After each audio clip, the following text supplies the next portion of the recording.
राधे राधे गोविंद गोविंद राधे राधे राधे गोविंद गोविंद राधे राधे बोलो बोलो राधे राधे गोविंद गोविंद राधे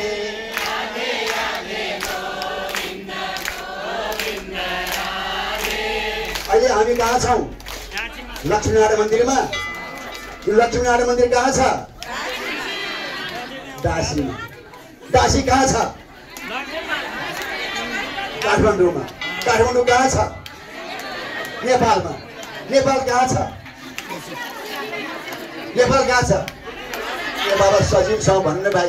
यो मन्दिर अहिले डाँसीमा छ। यो डाँसी केमा छ? पृथ्वीमा छ। यो पृथ्वीमा छ भन्न पर्दैन पहिला। काठमाडौँमा काठमाडौँ पृथ्वी कति छ? पृथ्वी कहाँ छ? पृथ्वी कहाँ छ? अन्तरिक्षमा छ। अन्तरिक्षमा पृथ्वी यसो गरेर दिनमा एकचोटि यसो गरेर घुम्छ र पो बिहान हुन्छ, अनिखेरि 4 बज्छ, अनिखेरि 4 बजे बिहान हुन्छ, त्यसपछि 7 बज्छ, 8 बजे अनिखेरि राति 12 बजे, फेरि 2 बजेपछि ब्रह्म मुहुर्तमा फेरि चरक्क घुम्छ। यति मात्र घुम्दैन, कति घुम्छ? 1 वर्षमा सारा सूर्यलाई चन्द्रमालाई घुम्छ। पढ्या कहाँ गयो? आमा बाउले पढाएको कहाँ गयो? त्यो जोग्राफी पढाएको थिएन? What is geography? Where is geography? अहिले हामी यहीँ छौँ, यी सब होइन, हामी अन्तरिक्षमा छौँ। अन्तरिक्षमा कहाँ छ? अन्तरिक्ष भगवानको हृदयमा छ। अहिले भर्खरै यहाँ सहस्र गीति स्वामीजीले ल्याउनु भयो। त्यो सहस्र गीतिमा छड्कोर स्वामीजीले यति राम्रोसँग भन्नुभएको छ, हे प्रभु, हे मेरो काले कृष्ण, तिम्रो शरीरमा के छैन? अनन्त कोटि ब्रह्माण्ड तिम्रो शरीरभित्र हिँडिरहेको छ। तिमीले अलिकति माटो खायो त के भयो? तिमीले अलिकति माटो खायो त के भयो? त्यो सारा अनन्त कोटि ब्रह्माण्डलाई पचाउन सक्ने तिम्रो पेट। आमाले यति माटो खायो भनेर आमाले झनै पेटमा भएको यशोदामाजीले। त्यो भगवान राधे राधे गोविन्द गोविन्द राधे राधे राधे गोविन्द गोविन्द राधे। अरे त्यो गोविन्दले एउटा सानो माटोको तल्लो उठायो। जुन कृष्णले यत्रो अनन्त कोटि ब्रह्माण्ड उठाएको आफ्नो पेटभित्र राखेको छ, त्यसले यहाँ हामीहरूको अगाडितिर गोवर्धनलाई एउटा कान्छी औँलामा उठाएर ल्याएर हामी जस्तो जाने काठमाडौँमा छ, काठमाडौँ केमा छ, भारतवर्षभित्र छ, त्यो होइन क्या। अहिले त ठुलो बनाउनु पर्यो नि। हाम्रो भगवान कृष्ण कस्तो हुनुहुन्छ? अनन्त कोटि ब्रह्माण्ड खाइदिने, निदिने, फेरि त्यसलाई उर्काइदिने। महाप्रलय भनेको के हो? त्यही त हो नि। महाप्रलय भनेको के हो? केही पनि छैन। ब्रह्मा विष्णु महेश 3टा देवताहरू एउटा ब्रह्माण्डमा बसेका छन्। त्यो ब्रह्माण्ड अनन्त कोटि छ। त्यो अनन्त कोटि भगवान कृष्णको अब त्यो पनि सानो कृष्ण बालकृष्ण मार्कण्डेयले हेर्नु भएको थियो नि 12औं स्कन्धमा। मार्कण्डेयले सानो पत्ताभित्र बटपत्रमा बसेर सुतेर सारा देखाइदिनु भयो।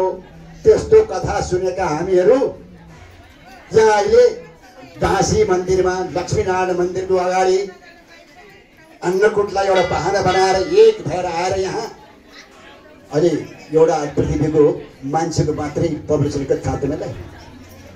8 अरब मान्छेहरू छन् सारा पृथ्वीमा। अब अनन्त कोटि ब्रह्माण्डमा कति मान्छे थियो होला?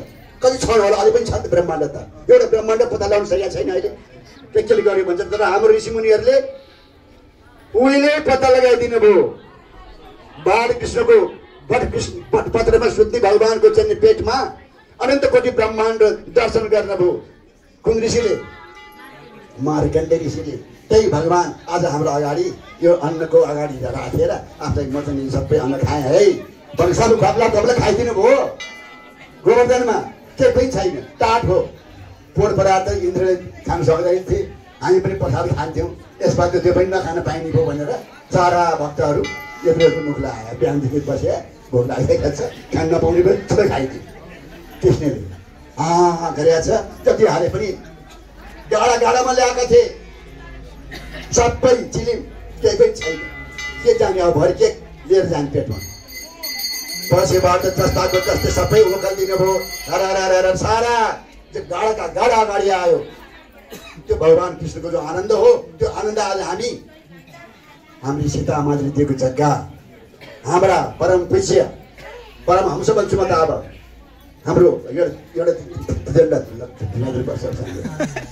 हाम्रो स्वामीले अब त्रिदण्ड झुन्ड्याइदिने परम हंस भनिहाल्ने आइहाल्यो के अन्त है उभा गर्नु पऱ्यो तुरुन्तै लिएर जान्छु उडाएर उही खाद्य जस्तो अर्को अध्याय कुरा यो अध्याय सिद्धाउन फेरिबाट राधे राधे गोविन्द गोविन्द राधे राधे राधे गोविन्द गोविन्द राधे राधे राधे गोविन्द गोविन्द राधे राधे राधे गोविन्द गोविन्द राधे राधे राधे